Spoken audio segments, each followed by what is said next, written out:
Hola, bienvenidos a una emisión más de Derecho a Disentir, espacio dedicado a las opiniones de jóvenes universitarios de diferentes disciplinas y escuelas que pondrán sobre la mesa los temas que más le interesan a la sociedad. El tema de hoy es la condición de refugiado.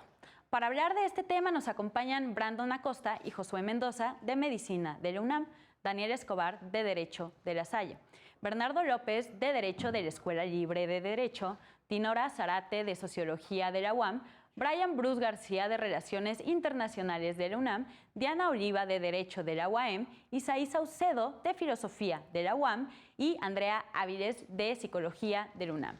Yo soy Jimena Jiménez. ¡Comenzamos!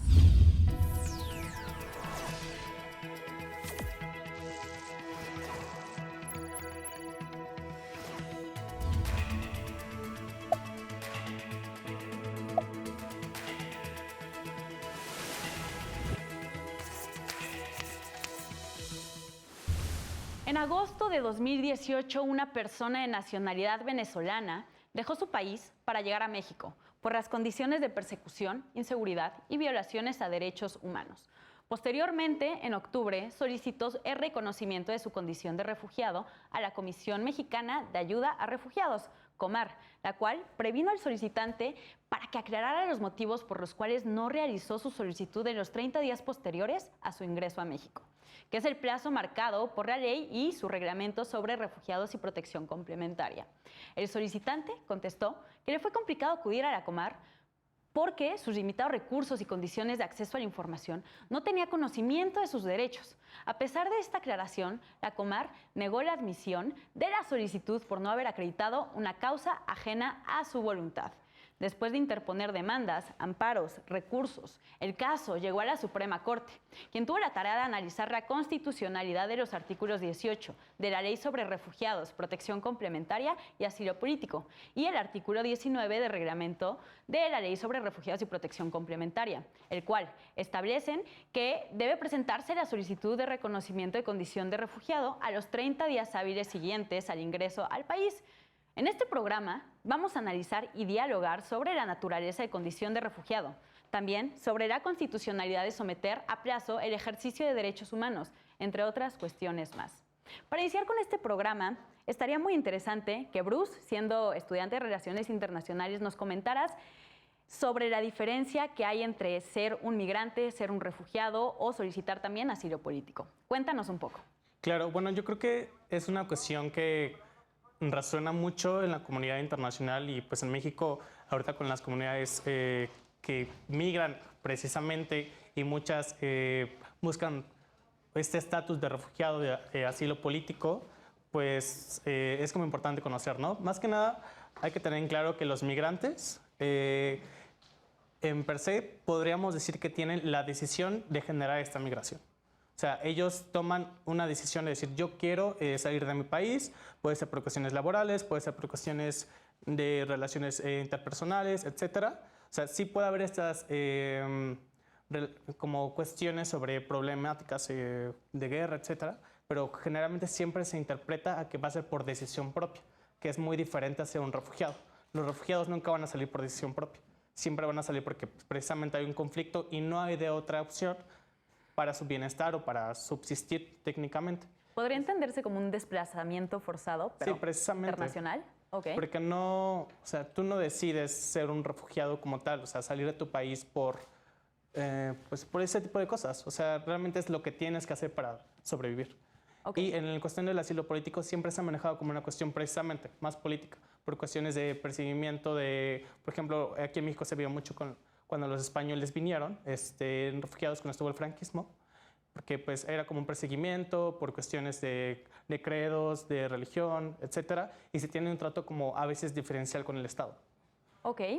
Por este contexto internacional y nacional que está viviendo actualmente en Venezuela, ¿crees que las personas que viven en Venezuela tengan esa necesidad de desplazarse por la situación que existe en su país, o sería más como una cuestión de migración, porque pueden quedarse ahí pero deciden mejor ir a buscar otra condición de vida? Pues checando los datos precisamente de la Comar, Sudamérica es uno de los países que más, bueno, de las regiones donde más existe este tipo de estatus de personas que buscan ser refugiados en el país. La primera es Centroamérica, la región. Y de hecho Venezuela encabeza como país de América Latina que busca ser refugiado, este estatus dentro del país, de nuestro país. Entonces yo creo que sí, Venezuela está pasando por una situación política, económica y social muy compleja y que pues las personas que vienen a cualquier otro país pues vienen por este tipo de situación, se ven obligados, no es una decisión propia. Ok. Bernardo, ¿quieres agregar aquí algo? Sí, en el caso venezolano hay que entender que el refugiado se desplaza forzosamente, ya sea por una catástrofe natural o por una catástrofe humana. En este caso en particular, pudiéramos estar hablando de una catástrofe humana. ¿Por qué? Por la situación económica, por la situación política o por cualquier otro motivo. Pero en este caso sí los venezolanos debemos de contemplarlos como refugiados. Y ahora bien, ese delgado hilo entre el asilado político y el refugiado, la Constitución de hecho las confunde, es que el refugiado necesariamente tiene que ser recibido por un país, no tiene otra opción. ¿Por qué? Porque a fin de cuentas es un desplazamiento forzoso, no depende de la voluntad de los refugiados, vaya. Y el asilo político más bien es una potestad del Estado. ¿Qué quiere decir?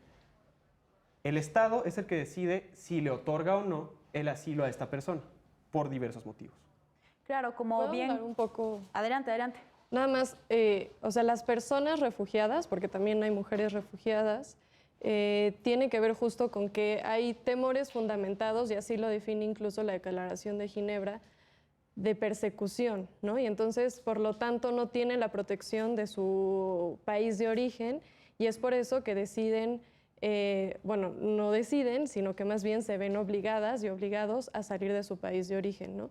Después la Declaración de Cartagena amplía el concepto y no nada más habla de temores fundamentados por persecución, sino también por cuestiones de violencia, de violación masiva de derechos humanos, de cualquier, digamos, contexto social y político, económico que, digamos,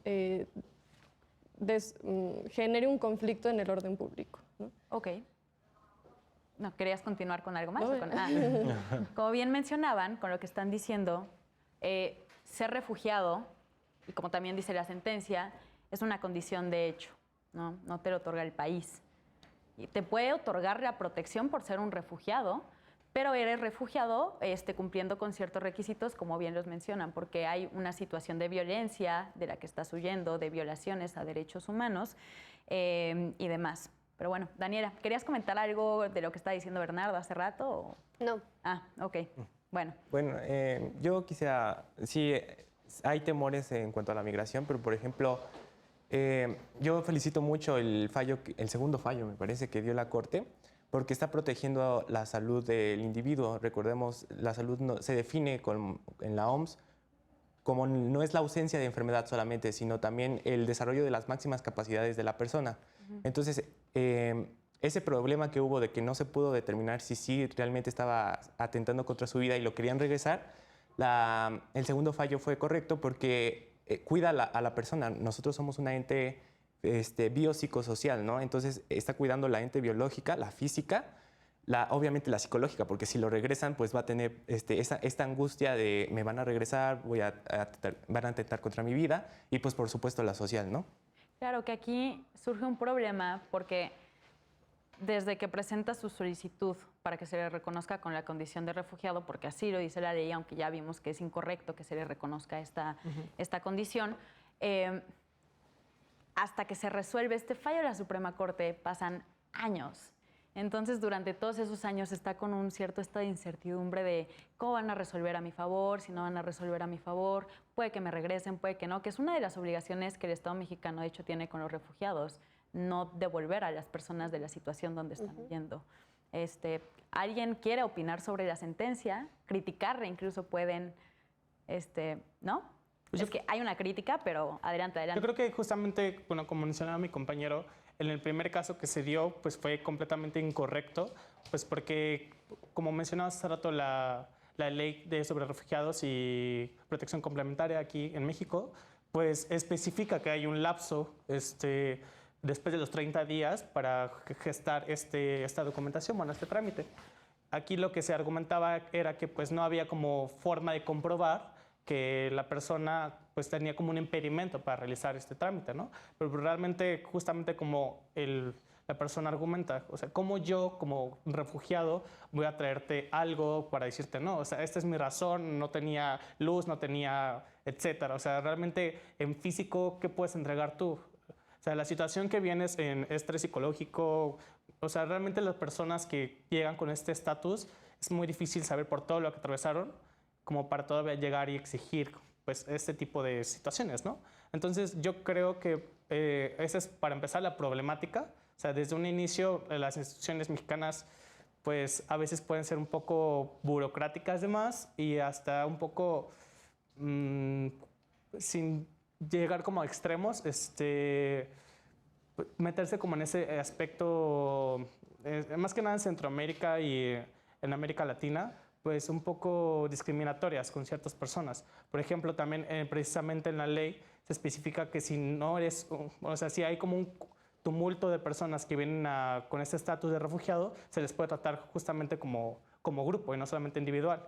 Entonces yo creo que las capacidades del Estado mexicano se han visto como muy limitadas por muchísimas razones. Claro, para dar esa atención a todas las personas que vienen. Y en el caso de la persona de la cual trata la sentencia, llega a través de un vuelo, llega al Aeropuerto Internacional de la Ciudad de México, pero ese es en el mejor de los casos. Claro. Existen otros casos donde tienen que cruzar fronteras, tienen que cruzar ríos, tienen que caminar, tienen que tomar la bestia para cruzar el país y tienen diferentes situaciones que no son muy favorables para ellos, como muchas violaciones de derechos. Vienen huyendo de violaciones de derechos humanos y luego las viven acá.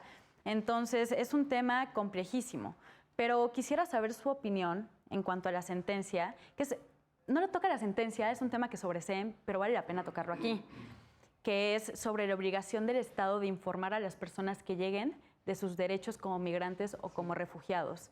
¿Qué opinas sobre eso? Yo, mira, tuve en algún momento la oportunidad de asistir al Instituto Nacional de Migración y estuvimos conviviendo con jóvenes menores de edad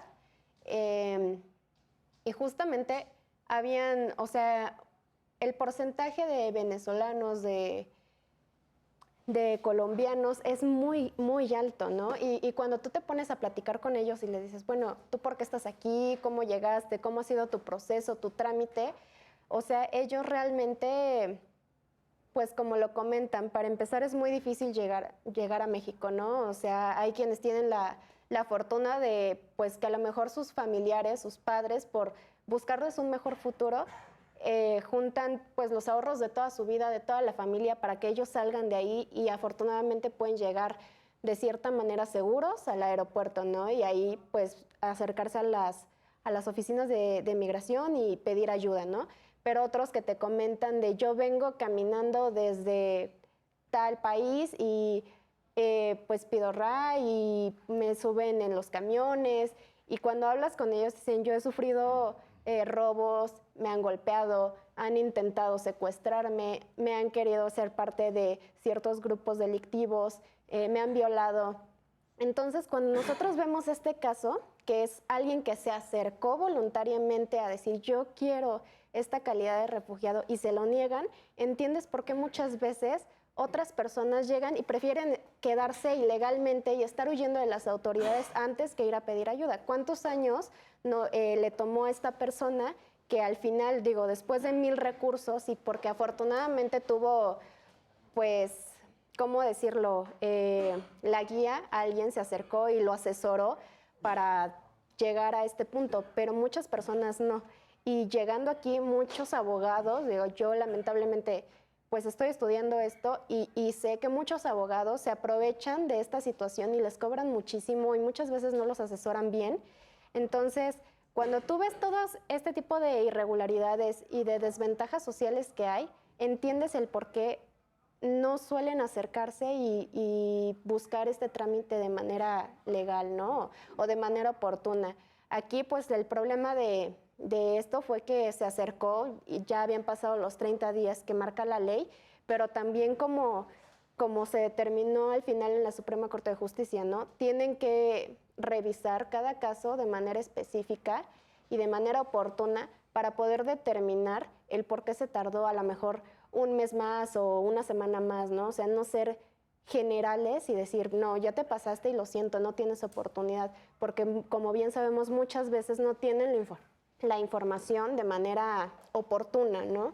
A pesar de que podemos decir, sí, hay celulares y sí, en el aeropuerto y hay personas que les dicen, no, o sea, el ir realmente al Instituto Nacional de Migración y ver cómo los tratan, te da miedo. O sea, dices, entiendo perfectamente por qué prefieres seguir huyendo y no estar de manera legal en el país antes que recurrir a las autoridades y decir, me quiero legalizar y me quiero regular y quiero solicitar este apoyo. Claro, es algo que exigen, pero tampoco dan muchos No incentivos. dan la pauta, para... ¿no? O sea, Exacto. en lugar de que estas personas se sientan apoyados o abrazados, acogidos por el país, todo lo contrario, ¿no? Dicen, o sea, les da terror porque no saben dónde van a sufrir más abusos, si dentro del mismo instituto o en las calles. Claro, Entonces, realmente las autoridades no están ayudando de manera correcta.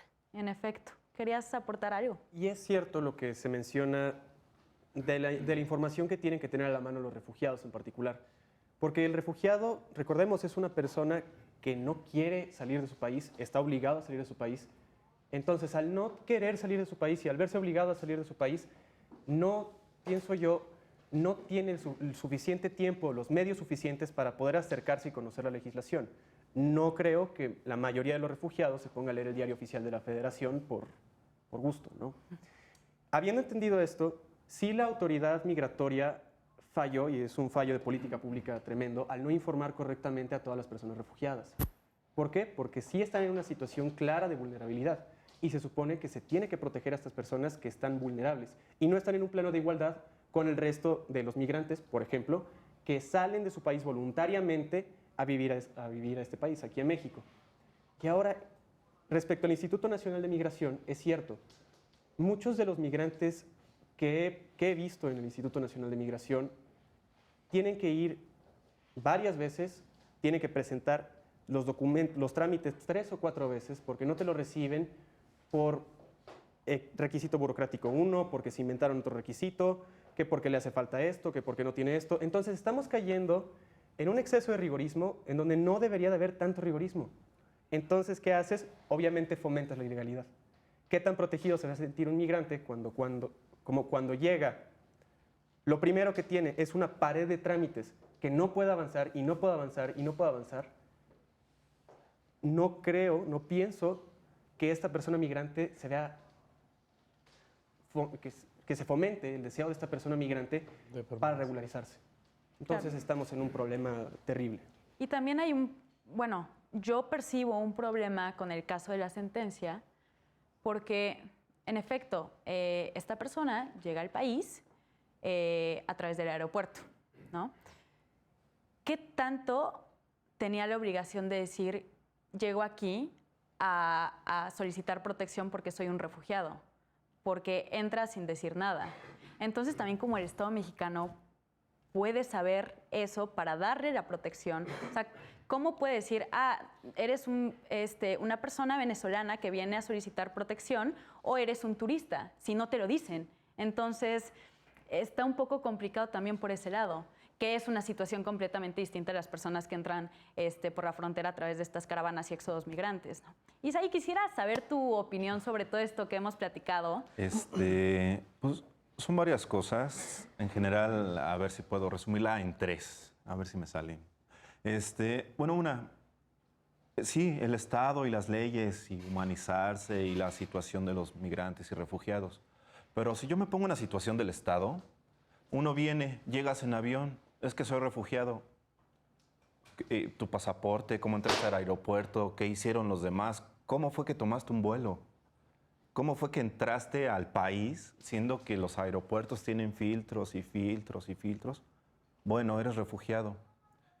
¿Qué te sucedió? ¿Qué sucede? No, también explícame. Y no eres el único, ¿no? Tengo una fila enorme de refugiados. Bueno, que 30 días no le informaron, etcétera, etcétera. Voy a sonar un poco fuerte, pero bueno, el desconocimiento de una ley no me exime su cumplimiento.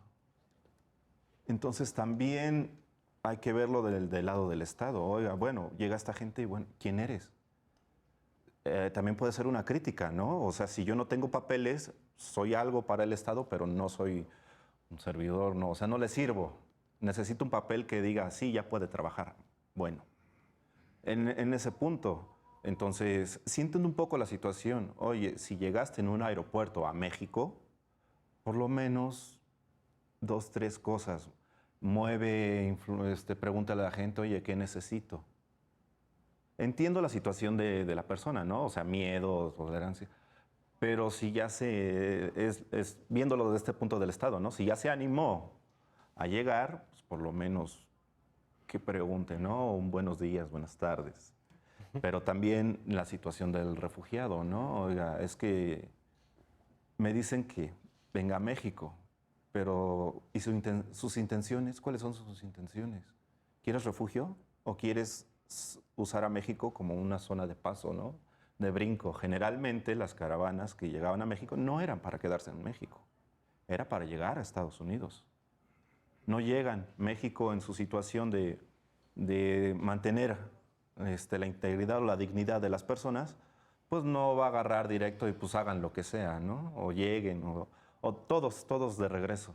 También es una situación en la que el Estado se queda en esa forma. Y ahora, también las personas que llegan o piden refugio, pues que la situación que viene, cómo ha vivido, qué ha sentido, etcétera, etcétera. Pues si llegan de refugiados, yo creo que ya lo que les den, ya llegan en esa situación de, bueno, ¿y qué me ofrecen a cambio de qué? Porque los migrantes dicen, no, es que yo no quiero trabajar en México. Pasó. Pero otros dicen, no, yo sí vengo a trabajar, quiero trabajar. Pero nos tocan los transportes públicos, es que yo vengo de Venezuela y necesito dinero para poder sobrevivir, o no tiene un taco porque vengo de Honduras, vengo de Guatemala. Y nosotros nos preguntamos, ¿será? ¿Realmente vendrán de ahí? ¿Realmente buscan esa situación? ¿Realmente le daré dinero porque quiere realizar su trámite en el Instituto de Migración? ¿O porque quiere drogarse, o porque anda robando, etcétera, etcétera, ¿no? Yo planteo estas situaciones porque es lo que se vive, lo que sucede. Sí, y claro. también lo que el Estado tiene que ver. La ley también busca proteger no solo el Estado, también todo lo que implica a un mexicano. ¿Qué tal si viene en una situación de Religioso epidemias? extremista. ¿Qué tal si él es el guerrillero? Todo eso se tiene que ver también. Sí, hay toda una situación aquí porque todos estos movimientos internacionales en cuanto a migración, en cuanto a desplazamientos forzados, son multifactoriales, como bien lo comentas. Y una parte del Estado para poder ayudar a las personas que llegan es tener certidumbre. ¿Quién eres? ¿De dónde vienes? ¿Y qué quieres de aquí? Entonces, creo que es un gran punto que también hay que matizar, pero hemos llegado al final de este primer bloque, entonces retomaremos estas cuestiones muy interesantes para el segundo. Esto es derecho a disentir. Estamos hablando sobre la condición de refugiado en cuanto a una sentencia de la Suprema Corte. Regresamos. Regresamos a este capítulo de Derecho a Disentir, donde estamos analizando una sentencia de la Suprema Corte, donde se estudió sobre la condición de refugiado de las personas que llegan a México en este caso. Dinora, ¿quisieras decirnos tu opinión sobre lo que ya hemos comentado? Ok. Me parece muy pertinente hacer hincapié en tratar de entender lo que es la movilidad humana, ¿no? Los flujos migratorios siempre se habían caracterizado porque los hombres eran los que venían, ¿no? Pero ahora es muy interesante ver cómo estos flujos ahora son familiares, ¿no? Ahora toda la migración, digamos que son familias completas, con niños, con mujeres, con personas incluso de la tercera edad. Entonces, el hecho de que se encuentren niños, mujeres y estas personas de la tercera edad en estos flujos, los vuelve de alguna forma pues, más vulnerables. Entonces, a mí me parece pertinente que la Comar pueda tener una mayor difusión, no sé, en redes sociales, televisión, periódicos, etcétera, para que la gente o esos migrantes estén informados de lo que tienen que hacer al llegar aquí, ¿no? Entonces, a mí me parece que pues sí sería muy pertinente eso. Claro, sí, ni siquiera ciertos personas nacionales, mexicanas, saben que existe el Instituto Nacional de Migración, ni mucho menos la Comar. ¿Cómo esperas de eso de pues, una persona que viene sin saber absolutamente sobre las leyes de México, sin saber que puede recibir alguna protección del país que lo está recibiendo? Entonces, la difusión es completamente importante, pero también es un problema para saber con qué medios puedes llegar a esas personas que están llegando al país justo. Pero claro. Y sí, también el hecho de otorgar los derechos fundamentales hacia las personas, yo creo que es muy importante porque si están migrando hacia otro país, es porque pues, donde están no tienen, digamos, estos derechos o los están reprimiendo, en el caso de los refugiados, ¿no? Que son forzados a salir de ahí. Entonces, si llegan a un país donde tampoco les están otorgando estos derechos, es como que un círculo vicioso del que nunca se sale, ¿no? Al llegar aquí y ver que sus derechos tampoco están siendo respetados, entonces siguen y se van a otro lado. Exactamente, entonces hay que tratar de cortar de tajo eso, ¿no? claro, por supuesto. Andrea. Sí, un poco en el sentido de lo que menciona Dinora, es como entender la movilidad humana como un fenómeno global, ¿no? Que eso tendría que ver justo con, no es una situación de México, no es una situación aislada, ¿no? de Centroamérica tampoco. Estamos viviendo en un contexto de violencia, de violaciones a derechos humanos, de gobiernos autoritarios, de precariedad, de desigualdad, ¿no? Y eso es lo que va obligando a las personas a salir de sus países de origen. Eso por un lado. Por otro, quisiera un poco precisar que ninguna persona es ilegal, ¿no? La ley lo dice, la ley de migración lo dice. Entonces, no traer documentos no te hace una persona ilegal, simplemente constituye una falta administrativa, ¿no?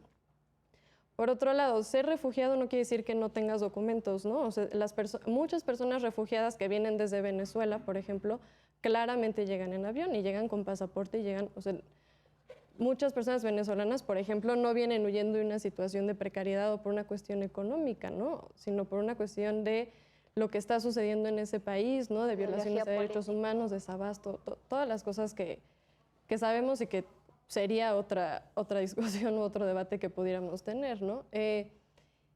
Y también considerar justo que el refugio, o sea, el Estado efectivamente tiene la obligación de promover y dar información sobre qué brinda, ¿no? A estas personas, ¿no? Y uno es el derecho al refugio, entonces se tiene que promover eso. Entiendo que sea complejo identificar qué personas son refugiadas y que no hay quienes vienen turistas. Entiendo esa complejidad, pero muchas veces las mismas personas no saben que son refugiadas, ¿no? Entonces, por eso sí es importante acercar la información y entender también que muchas veces que las personas refugiadas tampoco son una población homogénea, es decir, dentro del refugio hay un montón de causas, ¿no? Y muchas tienen que ver con pertenencias a grupos específicos. Entonces, por ejemplo, las mujeres que salen huyendo de por la violencia de género o por la violencia sexual, ¿no? Las personas LGBT que vienen huyendo por violencia y discriminación específica por su orientación sexual y su identidad de género, ¿no?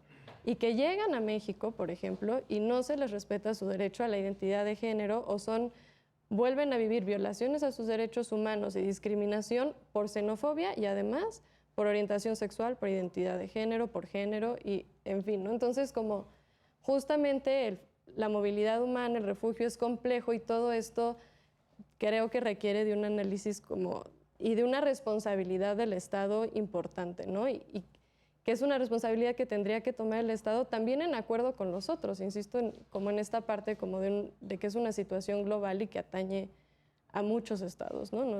No es aislado, pues, de Latinoamérica. Por supuesto, con lo que comentas y con la pregunta que hacía anteriormente, de cómo el Estado va a saber a qué vienen las personas extranjeras, yo creo, y esto es personal, que sí existe una obligación del Estado de estar informando constantemente a las personas que están ingresando a su país, ni siquiera estarles preguntando y atosigando, sino, oye, si tú eres esta persona que está buscando refugio, que está buscando asilo político, puedes acudir a tal, y dar toda la información, no necesariamente, o sea, hacerlo de oficio, tú como Estado hacerlo de oficio y no esperar a que una persona venga y te diga, oye, pues chance yo vengo, como bien dices, no tienen la certidumbre de saber cuál es el término jurídico internacional axiológico de su situación.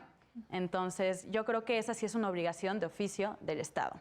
Bernardo, ¿querías agregar algo? Sí, y esta responsabilidad del Estado se debería de traducir no solamente en ver qué está haciendo, en el caso de, de esta persona migrante, no solamente, el Estado no debió de haber visto que acudió a la Comar después del plazo de 30 días, sino también debió de haber analizado que primero trató de acudir a ACNUR, viendo que no es el correspondiente, y ya después de que hizo el intento de regularizarse, el Estado mexicano tiene que observar todo eso. ¿Por qué? Porque precisamente no están en un plano de igualdad. ¿Qué es lo que debe de hacer el Estado mexicano, pienso yo, en atención a los refugiados? En primer lugar, reconocer esta desigualdad existente, y tratar de solucionarla como lo hace en diversas leyes, ya sea en la Ley Federal del Trabajo o en la ley agraria, que reconoce la vulnerabilidad de ciertos grupos y les otorga ciertas presunciones o actúa de cierta forma la ley que trata de equilibrar un poco esta situación. Claro. ¿Qué es lo que se tiene que hacer? No como había sucedido en un principio de ya pasaron los 30 días y vienes después, uy, híjole, pues ni modo. Sí, ánimo, a ver qué pasa en el país donde pues, no puedes obtener protección porque se te pasaron los 30 días, chavo. Ni modo. Diana, ¿qué opinas de todo esto? Bueno, no finalmente, sino mi comentario es que esta persona viene huyendo, ¿no? O sea, porque ahí dice que por persecución y violación de derechos humanos. O sea, él viene a pedir, él viene con la seguridad de que en este país se le vaya a otorgar cierto acogimiento, protección, ¿no? Y bueno, creo que por pertenecer a tratados internacionales, pues es que si él pide el refugio, no se lo puede negar, ni porque haya cumplido, no haya cumplido los 30 días, ¿no? A lo mejor en el reglamento está, pero finalmente en los tratados internacionales te dicen que tienes que, acogerlo, ¿no? O sea, protegerlo. Y bueno, pues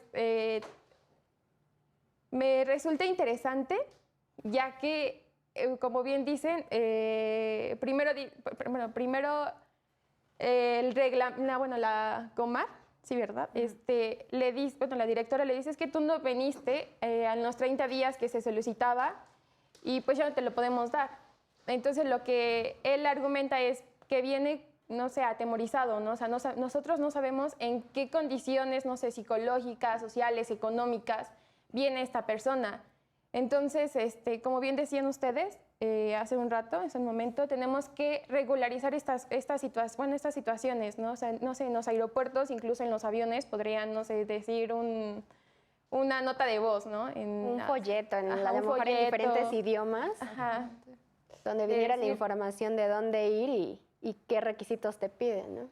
No, y además que estas personas que están en todas esas instituciones estén realmente capacitadas para realizar su trabajo. Y sensibilizadas. Claro, Más porque que nada. principalmente, por ejemplo, justamente en la ley aquí en México, pues te indica, ¿no? Las personas, si hablan algún otro idioma, van a tener la oportunidad de ser recibidos con y documentación, bla, bla, bla. Pero realmente están esas instituciones capacitadas con este tipo de personal, o sea, muy pocas veces. Si justamente no están capacitadas para atender a tantos números de personas que dejan pendientes trámites, etcétera, no, mejor regresen un mes porque ahorita tengo muchas personas.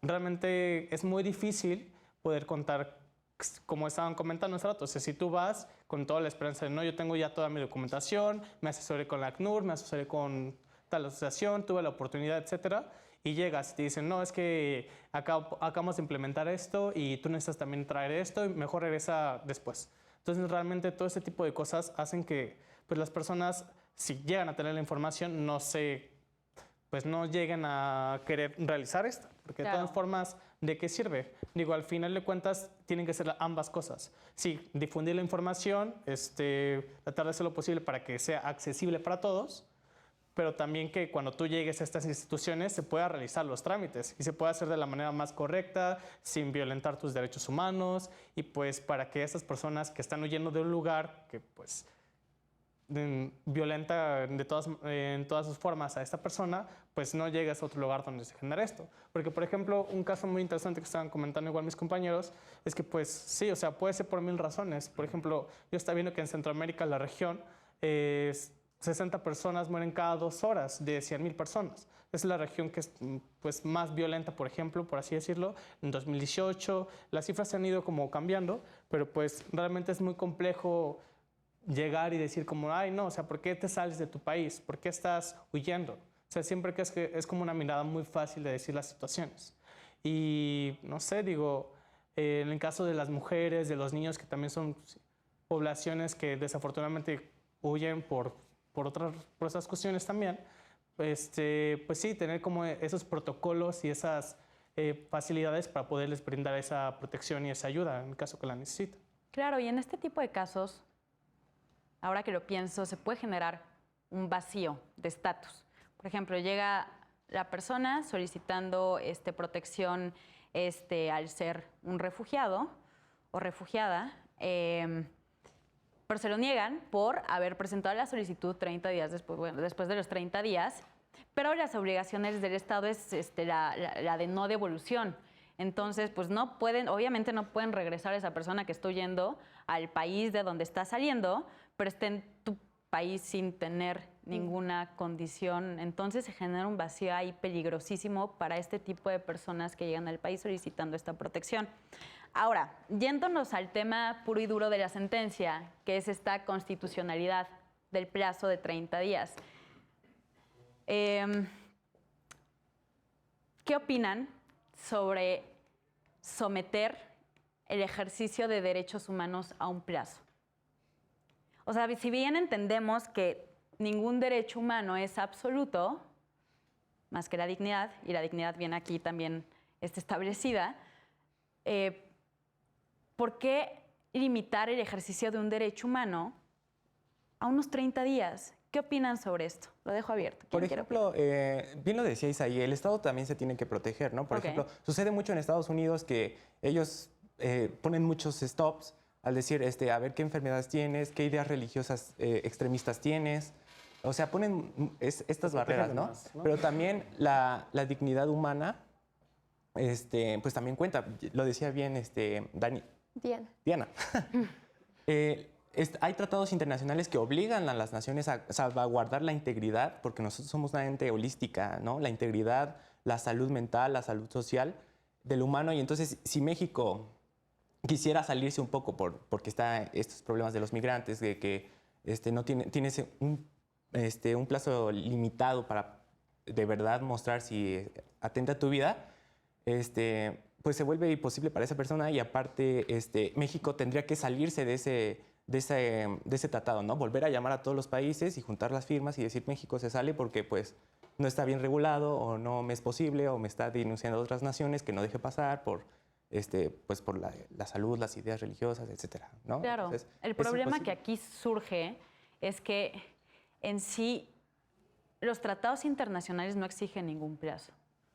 Es más como una opción que tiene el Estado para hacer como ese control de las personas que entran, de las personas que tiene que proteger.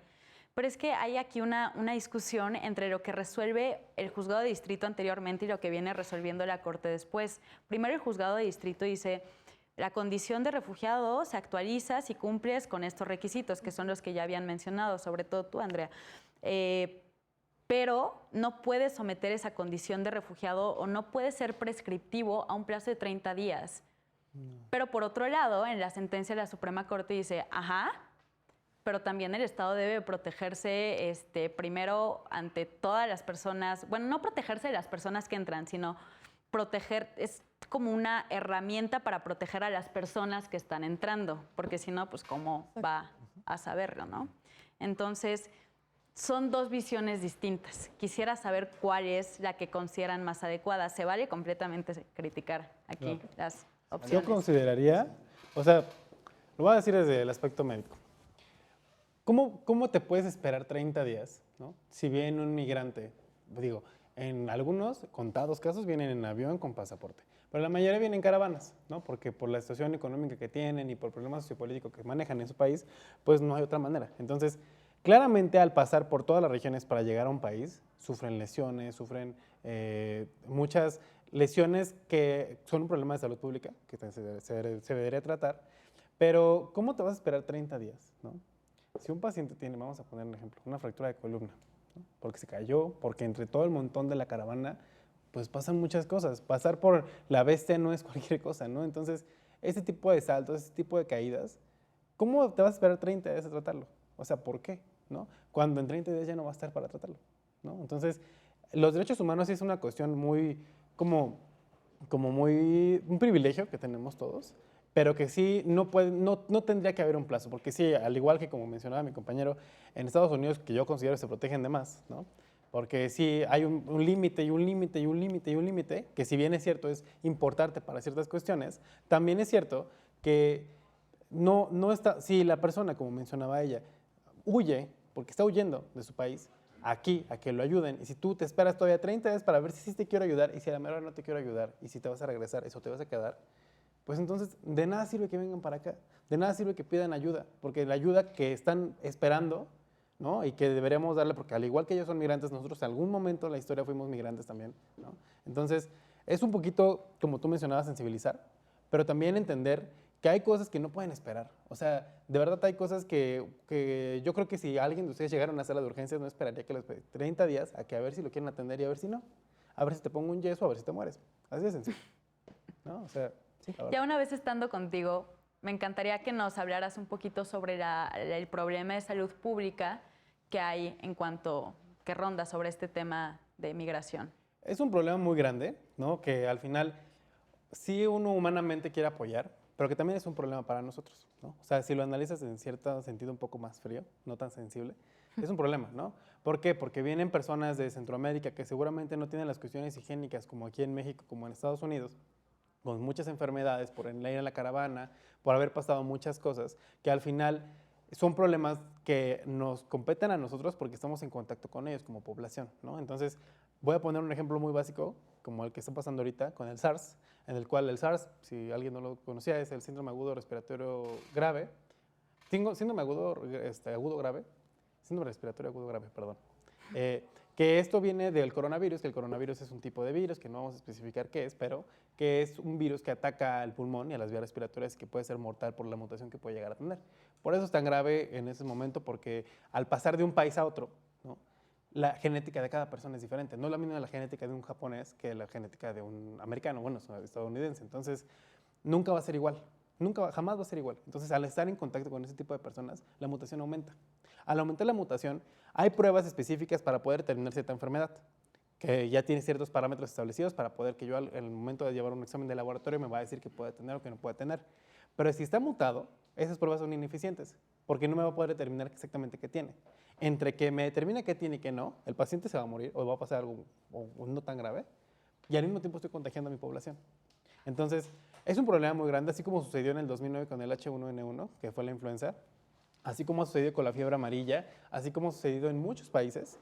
Es un problema muy, muy, muy grave que al final estamos en un problema nosotros, ¿no? Porque igual, a lo mejor por querer ayudar, nos estamos metiendo en un problema nosotros. O sea, porque si bien hay muchas enfermedades aquí, que también incluso nosotros podríamos contribuir a que ellos adquieran más enfermedades, ¿no? Porque, por ejemplo, entran por el sur de México, que son zonas costeras. ¿Qué es lo más común en zonas costeras? Enfermedades como el dengue, como el Zika, como el chikungunya, que al estar en contacto en zonas tropicales se avivan, ¿no? Y que al fin y al cabo son más propensos, porque además vienen sin comer, vienen de un arduo trabajo de caminata y de todo desde Sudamérica hasta acá, que las defensas están súper bajas y que además son súper propensos a tener cualquier enfermedad. Entonces, al final sí entiendo un poco el sentido de que Estados Unidos quiera limitarlo, porque al fin y al cabo está protegiendo a su gente, ¿no? O sea, lo que busca es proteger a su gente, ¿no? Que no les pase nada.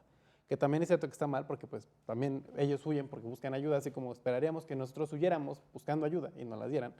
Pero también es un problema muy grave porque nos metemos en problemas todos nosotros. O sea, es un problema de salud pública muy grande, que el presupuesto en salud, los insumos en salud, el control de medicamentos en México no está bien establecido como para poder suministrar más población de la que ya tenemos. Claro, es muy interesante lo que comentas, porque hay una forma jurídica de resolver ese tipo de cosas. Al presentarse un derecho humano, pero luego un límite a ese derecho humano, y saber si es correcto ese límite, se hace un test de proporcionalidad, que es como analizar si es un fin constitucionalmente válido, si es idónea la medida, si es necesaria y si es proporcional en sentido estricto. ¿Qué es lo que hacen justo en la sentencia? Digo, no con este caso de salud pública, pero sí lo hacen conforme a la interpretación de estos 30 días. Entonces, estamos terminando con este segundo bloque, pero regresamos al tercer bloque para analizar estos temas más finos de la sentencia. Yo soy Jimena Jiménez, regresamos. Regresamos a este capítulo más de Derecho y Sentir, donde estamos hablando sobre una sentencia de la Suprema Corte en cuanto a la condición de refugiado y otras cuestiones más sobre migrantes. Bernardo, platícanos un poco más o tu opinión sobre este plazo que establece la ley y si puedes de una vez como la excepción que establece el reglamento. Bueno, en cuanto a la sentencia, pues, dale. Respecto de este plazo, digo, necesariamente hay derechos humanos que prescriben, como es el derecho al acceso a la debida justicia. Pero bueno, este es otro tema y prescriben mucho más tiempo. Habría que ver por qué decide el legislador establecer nada más 30 días para que pueda ejercer este derecho. Pienso yo que llega a ser corto, pero entiendo el por qué no puede ser el mismo plazo que pudiera ser para la prescripción de una acción. ¿Y por qué pienso yo de esta forma? Finalmente, el refugiado viene por una condición ajena a su voluntad y temporal. ¿Qué es lo que sucedería entonces en caso de que no existiera plazo alguno, ninguno?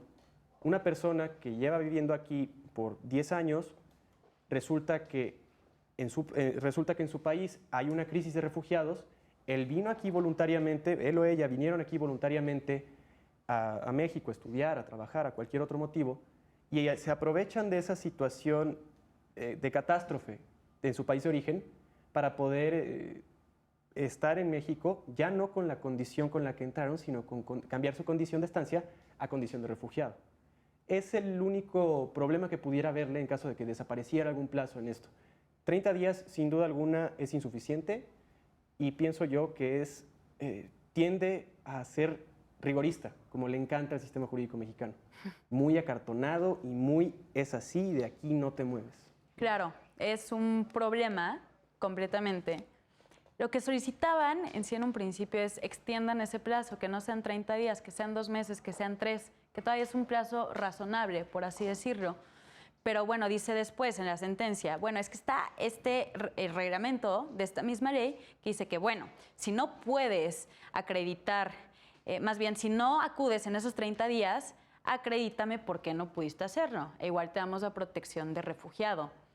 El problema de lo que pasó en este caso es como él dijo, no, pues es que yo tenía desconocimiento sobre la ley mexicana, sobre mis derechos y por eso no pude acudir antes.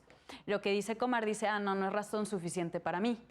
Entonces, después de la sentencia, viene a decir, hay que hacer una interpretación conforme, no declarar inconstitucional este artículo, pero sí hacer una interpretación conforme para entenderse que no debe tener una carga rígida de la prueba esta persona que está solicitando refugio. Si está diciendo que se le complica porque no conoce sus derechos, pues, ¿qué otra razón quieres? ¿Quieres que te venga a presentar una prueba, una nota de voz o un contrato? O sea, Exacto. Entonces, lo que hace la Corte es decir, tampoco le des una carga de la prueba tan rígida. Primero, no seas tan rígido con esto de los 30 días. Hay casos de excepción. Y estos casos de excepción tampoco seas tan rígido para comprobar por qué fue un caso de excepción. Entonces, finalmente, eso es lo que resuelve la Corte y es lo que estábamos comentando conforme al plazo. Dinora, ¿querías comentar algo más sobre esta situación? Claro, me parece muy pertinente también tocar el tema de integración, ¿no? Integración social y cultural. Es decir, no dejar todo a las instituciones como Comar, ACNUR, etcétera. También nosotros como sociedad civil debemos aportar algo a esas personas refugiadas que están aquí, ¿no? Si ya están huyendo de una situación de violencia, persecución, etcétera, pues no sería muy justo tratarlos de una manera, pues, mala, ¿no? Entonces, tratar de cortar de tajo como esta xenofobia que tenemos algunas veces muy arraigada. En el sentido de integración cultural, pues también es muy importante, ¿no? Porque estas personas que vienen de fuera es muy difícil desprenderte de tu cultura, de tu comida, incluso de tu idioma algunas veces, ¿no? Entonces, no veamos el lado negativo de que, no sé, somos muy prejuiciosos, ¿no? Llegan y ves a algún refugiado, ¿no? O esas personas migrantes que se suben de pronto al camión y te piden monedas, un pan y tú te prendes, ¿no? Y dices, ay, creo que me va a hacer algo. Entonces, dejar de lado como este prejuicio y también tratar de que se sientan integrados, porque como sociedad civil nos corresponde. Completamente. Nos quedan poquitos minutos de este último bloque, entonces vamos a empezar con las conclusiones para terminar. Muy brevemente, conclusiones. Bueno, ¿quieres decir alguna otra conclusión aparte de lo que acabas de decir? Ok, perfecto. Daniela, tus conclusiones y si quieres aportar algo más, adelante. Yo creo que aquí es un tema de sensibilización, Ok. porque tanto como sociedad como Estado, ¿no? Muchas veces no nos ponemos a pensar que vienen huyendo de situaciones muy complejas, muy complicadas, y llegan aquí y se acercan, a lo mejor como servidor público se acercan a ti y te piden ayuda y reaccionas mal, ¿no? Me ha tocado ver infinidad de casos donde las personas que están encargadas de recibir a estas personas son groseras. Las tratan mal, las menosprecian, las humillan, cállese, no me importa, vayas a formar, ahorita no, regresa en un mes. O sea, yo creo que, pues, como Estado, la labor que tiene que hacer es sensibilizar a sus empleados, pues, para que tengan un trato más digno a las personas. No dejan de ser personas, obviamente. Entonces, pues, también nosotros, como lo comenta ella, ¿no? O sea, si nos los encontramos en la calle, a lo mejor te molesta que lleguen y te pidan un peso o que te pidan algo para comer. Pero ¿cuántas otras veces estamos en el transporte, en el carro, en el metro, en lo que tú quieras, y llegan pues personas que realmente sí te quieren perjudicar, ¿no? Y son mexicanos y te piden dinero, y si no te bajan del carro, te asaltan, te roban. Entonces yo creo que también tenemos como sociedad que sensibilizarnos y decir, bueno, si yo estuviera en su lugar y a lo mejor traigo una botella con agua, nada me quita darle una botella con agua, ¿no? Yo muchas veces lo he hecho y digo, a lo mejor no te voy a dar dinero porque en efecto, como lo mencionaban ellos, ¿no? No sabes si lo van a utilizar realmente para comida o si lo van a utilizar para ir y comprar droga o algo parecido, pero pues yo muchas veces les he dicho, ¿sabes qué? Traigo, no sé, media pizza, ¿la quieres? Claro. Y te das cuenta verdaderamente cuando lo necesitan porque te lo agradecen. Sí, claro que sí, inmediatamente abren la caja y se la empiezan a comer, ¿no? Entonces, Sí, es importante todo creo ese tema de sensibilización. que no podemos muchas veces exigirle a otro gobierno, como es en este caso los mexicanos, que se van a Estados Unidos y que se quejan de las formas de trato que tienen los americanos con nosotros cuando nosotros mismos hacemos menos a otras personas, ¿no? Claro, Entonces muchas creo gracias, que es muy Daniela. importante. Perdón, Brando. Muy brevemente. Al final es lo que, como dijo ella, la sensibilización es lo más importante. No podemos juzgar, independientemente de dar dinero o no. No podemos juzgar si lo va a ocupar para drogas o lo va a ocupar para otra cosa. Pues al fin y al cabo tú estás ayudando y es bien aceptado. Y también la prevención, porque al final, como les mencionaba anteriormente, es un problema de salud pública muy grande. La vacunación y la identificación de enfermedades tempranas ayuda mucho para evitar complejidades aquí. Claro. Gracias, Brandon. Bernardo.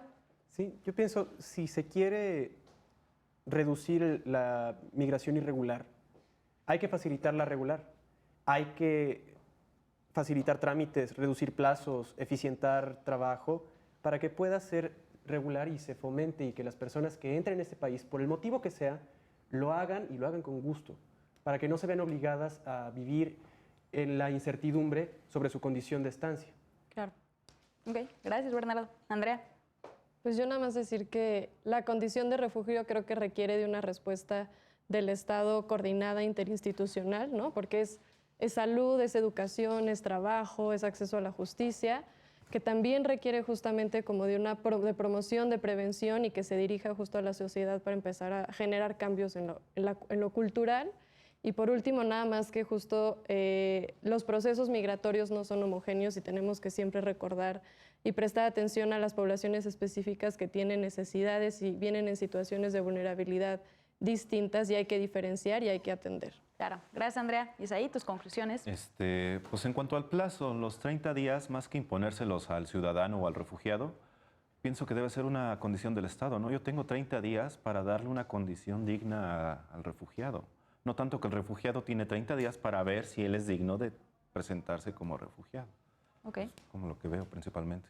Gracias, Isaí. Diana. Bueno, me gustaría pues tocar el punto que tocó Dani de la solidaridad y sobre todo la empatía, ¿no? Porque no sabemos en qué momento nosotros nos podamos encontrar en esa situación de vulnerabilidad de derechos humanos o de desconocimiento de información, ¿no? Entonces, yo creo que este es un tema que abre algunas brechas y pues sobre todo que la regulación sobre este reglamento de migrantes se pueda llevar de la mejor manera, ¿no? Ok, gracias. Josué. Bueno, yo, como dije en un principio, felicito el fallo que tomó la Corte.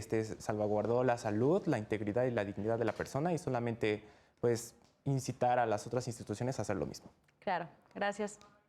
Pues yo creo que lo más importante de aquí es como fortalecer las instituciones, fortalecer nosotros como sociedad, justamente en el tema de la sensibilización y todo ese tipo de cosas, y pues analizar muy bien el fallo final de la Corte para que esto pues se pueda como pues generar una discusión más a fondo de este tipo de situaciones afuera de aquí.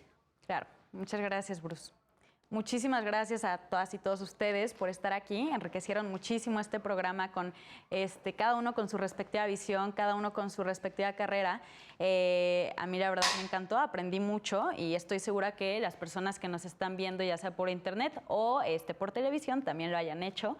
Esto fue Derecho a Disentir. Hablamos sobre la condición de refugiado y otras cuestiones más sobre migración. Yo soy Jimena Jiménez y nos vemos a la próxima.